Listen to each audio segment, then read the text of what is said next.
चौथा क्वेश्चन लेते हैं, यूपीएससी में पूछे गए चौथे प्रश्न, मतलब चौथा वक्तव्य। सत्य ही यथार्थ है और यथार्थ ही सत्य है। सत्य, सत्य नहीं, रियल, रियल मतलब सत्य, और सत्य मतलब ट्रुथ। समझो, बहुत सूक्ष्म बातें हो रही है। सत्य और सत्य, रियल और ट्रुथ। क्वेश्चन क्या है? रियल इज रेशनल और रेशनल इज रियल। क्वेश्चन है ये वक्तव्य। अब इसकी व्याख्या करनी है, लेख लिखना है 1000 पन्ने में। यूपीएससी में बैठे हुए छात्र तब तो कह रहा है ना कि मुझे घर जाना है, आलिया भट्ट की तरह, और सुकरात की तरह ऐसे बैठा है, वो फोटो पेस्ट करता है लोग सुकरात का मुझे घर जाना है। सही बात है। अब बताओ स्वाद क्या है, मुंह का टेस्ट कैसा? ये सब क्वेश्चन सुन के तो टेस्ट तो खराब ही हो जाएगा ना, स्वाद तो बिगड़ ही जाएगा, मुंह का जायका तो बिगड़ना ही बिगड़ना है। कि सत्य ही यथार्थ है और यथार्थ ही सत्य है। क्या होगा? रियल मतलब वास्तविकता, सत्य। फिलॉसफी में, दर्शन में 2 शब्द होते हैं, एक सत्य, एक संभूति। सत्य है परमात्मा और संभूति है संसार। सत्य है मिट्टी और संभूति है ईंट। सत्य ही सोल है, सोर्स है, इसके अलावा कुछ नहीं है। वास्तव में मिट्टी है, मिट्टी से ईंट बनी है। सत्य का मतलब सब्सटेंस भी कह सकते हैं, आधार है ना। मिट्टी सब्सटेंस है, आधार भी बोल सकते हैं। जो यथार्थ है उस तक पहुंचने के लिए, उस तक उसकी अनुभूति के लिए बहुत कुछ समझना पड़ता है। मिट्टी और ईंट में, मिट्टी नहीं होगी तो ईंट नहीं बनेगी, और ईंट फिर मिट्टी में मिल जाएगी।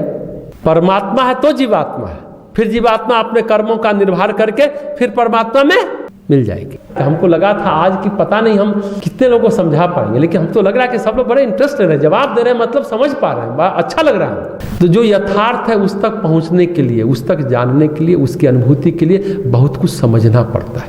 ये बात समझिएगा। ब्रेडले एक दार्शनिक हुआ है, यूरोप में बहुत प्रसिद्ध हुआ है। उसको पश्चिम का शंकराचार्य कहा जाता है। उसने माया के सिद्धांत को प्रतिपादित किया है। उसकी पुस्तक का नाम है आभास और सत्य, रियल एंड एपरेंट। आभास मतलब एपरेंट। दरअसल हम सभी आभासी दुनिया में जीते हैं। हमें बहुत सारी चीजों का आभास होता है। आभास एक आवरण है जिसके पीछे सत्य, रियल, वास्तविकता छिपी हुई है। जैसे कोई तालाब देखे हैं, काई जमा है, लेकिन काई के पीछे जल है, पानी है, वही है। आप समझ में आ गया? उदाहरण से समझ में आ गया। जैसे कोई काई के पीछे तालाब का पानी। अगर हम उस सत्य को अनुभव करना चाहते हैं तो हमें आभास के परे जाना होगा। काई को हटाना होगा। पानी को जानना चाहते हैं, आभास के परे जाना होगा। जब हम ऐसा कर पाते हैं तब हम समझ पाएंगे कि रियल इज रेशनल और रेशनल इज रियल। इसको ऐसे भी समझिए। फफूंदी समझते हैं? फंगस कहाँ लग जाता है? रोटी पर, अचार पर, ऐसे सबको समझ। अचार पर, कुछ लोगों को अचार बोलेंगे तो समझ में आ जाएगा। फफूंदी उजला उजला, ब्रेड पर, रोटी पर लग जाता है ना। अगर रोटी ना हो तो फफूंदी दिखाई देगी? हम ऐसे बात कर रहे हैं। रोटी भी चाहिए, नमी भी चाहिए, ठंडा वाला तापक्रम भी चाहिए, और गीला भी होना चाहिए, तो फफूंद लग जाएगा, फंगस लगेगा।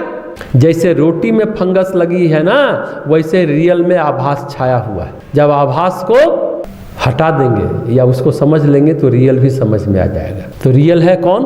परमात्मा। और आभास क्या है?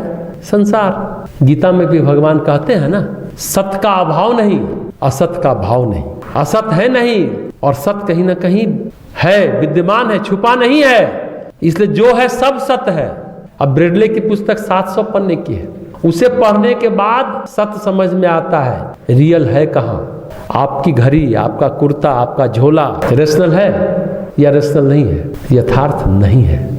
इसको ऐसे भी समझिए। सोना है, कंगन है, अंगूठी है, बाजूबंद है, गले का हार है। तो सोना क्या है? रेशनल है, रियल है। अब बाजूबंद, कंगन और हार क्या है?